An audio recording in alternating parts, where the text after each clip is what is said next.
Well, I just got done watching Raw, and before I get into the main topic of this video, I thought it'd be good to actually talk about what happened on Raw this week. And let me just say that, you know, if Vince McMahon doesn't hand out Christmas bonuses to the wrestlers, which I'm assuming he doesn't, he should probably give a late one to CM Punk. Probably because he was definitely the MVP of that show.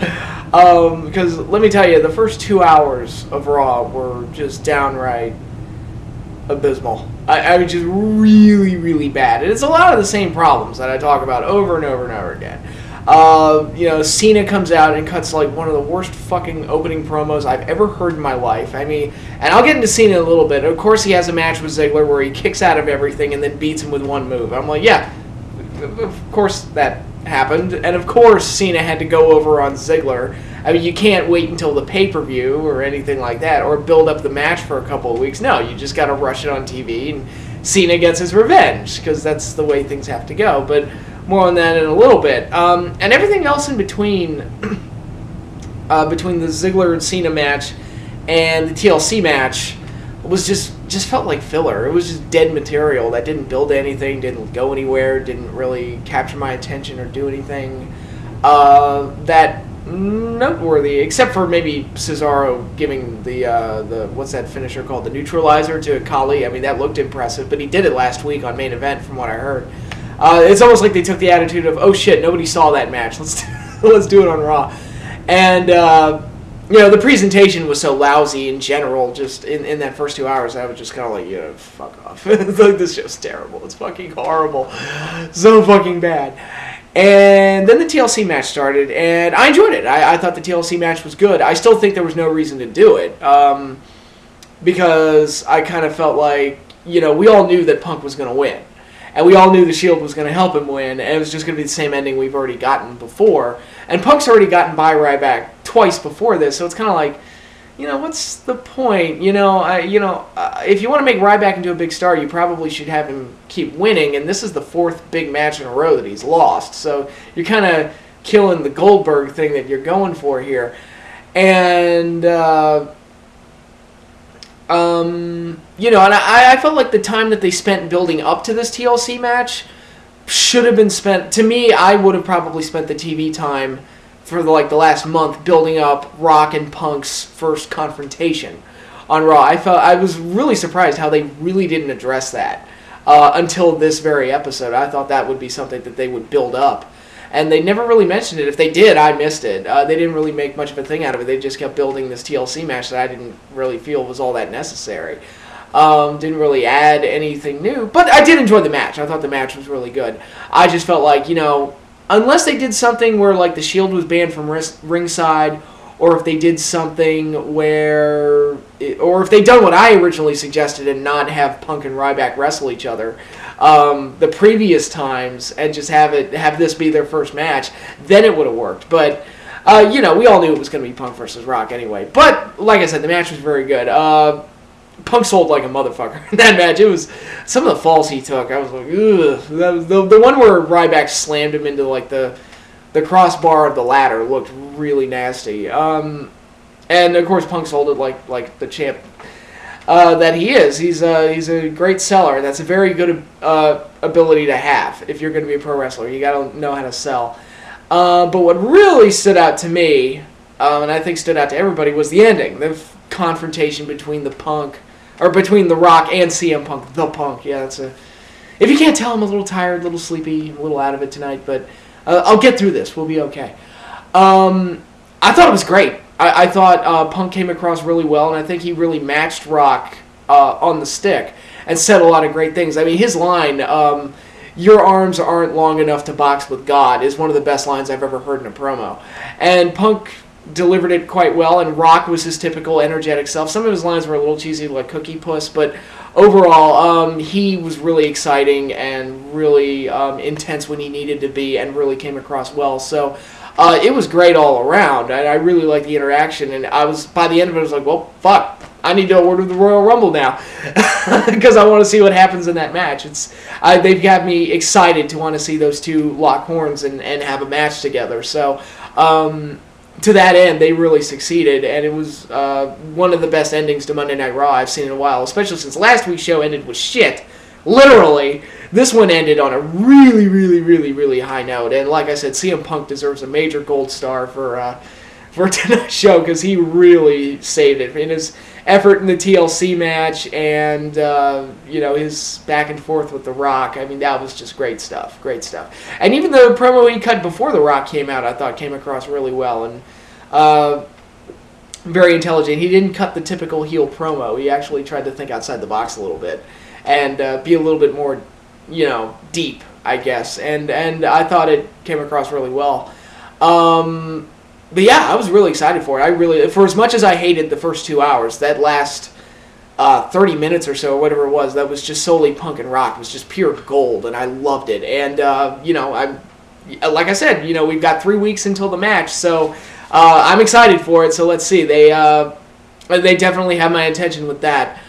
But what I really wanted to talk about in this video, and what I planned on doing from the New Year's show, and I think I just gave away my quote-unquote big reveal, but I wanted to talk about babyfaces in the WWE, and I've touched up on this before, but one of the major problems with the WWE is that their babyfaces suck, and they suck hard. A lot of them are cut from the same cloth as John Cena, where they are just, goofball, smiling idiots that say stupid things, tell bad jokes. It feels like watching a bunch of people try to imitate The Rock and fail miserably. And that's where a lot of the babyfaces fall. And Cena, I mean, he's a flat-out fucking hypocrite. I mean, I love when I hear people say, oh, Cena needs to turn heel, Cena needs to turn heel. He basically is a heel. And so, like, the only ones who don't know it are the kids, and I feel bad for them because I feel like Cena is brainwashing them into rooting. I feel like the company is rooting, or is brainwashing kids into rooting for just a terrible person. Because look at the feud with Ziggler. I shouldn't even have to point out examples of how he's like a hypocritical son of a bitch. And, AJ on Raw this week talked about how he, like, toyed with her emotions and made her feel like, stupid and all this. And you know what? He did. That's exactly what he did. He totally toyed with her emotions. Some of this stuff with Ziggler. Like I said, he didn't deserve to be in a Money in the Bank ladder match. The company willed it. So it's, whenever people say that he's the favored son of the company, like him winning Superstar of the Year, even though, kayfabe-wise, his year was total shit. It does, so whenever somebody like Ziggler calls him on this shit, he's telling the truth. It's totally accurate from a storyline standpoint, so it's kind of like, yeah, so whenever the heels really run him down, I'm just like, yeah, they're right. And last week, like the most juvenile thing you could possibly do, he covered Ziggler and AJ in shit because he lost a match. And they said some not so nice things about him. Boo-hoo, I don't feel sorry for you, and you're kind of a prick, you prick. Oh, by the way, going back to the Ziggler-Cena match, one point I do want to make. Biggie Langston, I've never seen the guy work before, but his finisher sucks. I just want to point that out. He totally looks like he's giving himself an inverted DDT. Dude, you need to get a new finisher and fast, because that thing is terrible. But, yeah, so... basically the top babyface in the company, he's really kind of a prick and an asshole and a hypocrite, in my eyes. Especially with all the stuff that's been going on in this whole Ziggler storyline. And then you've got guys like Sheamus and guys like The Miz. I mean, they turned The Miz babyface, and he sucks now. He's just a smiley, jokey idiot. And his jokes are terrible. Sheamus is...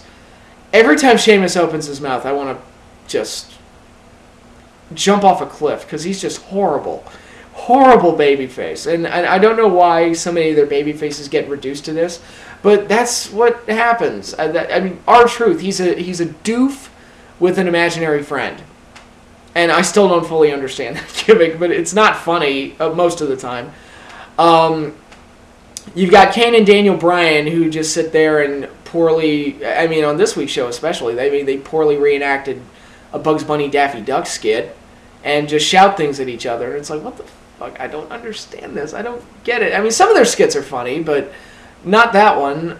And not a lot of the ones where they just stand there and shout back and forth at each other. It's not funny. I don't get it. I don't get it. So my point is that a lot of their baby faces just completely suck ass. Unless your name is The Rock or The Undertaker. And, oh, wait, those guys are part-time, so we don't even get them for most of the shows. And, it's John Cena and Sheamus for the most part, and they are absolutely just goddamn atrocious. However, on the New Year's show, which was a lousy show, the New Year's Raw was a totally lousy show. But one thing that they did, they shine light on a character that's a newly made babyface.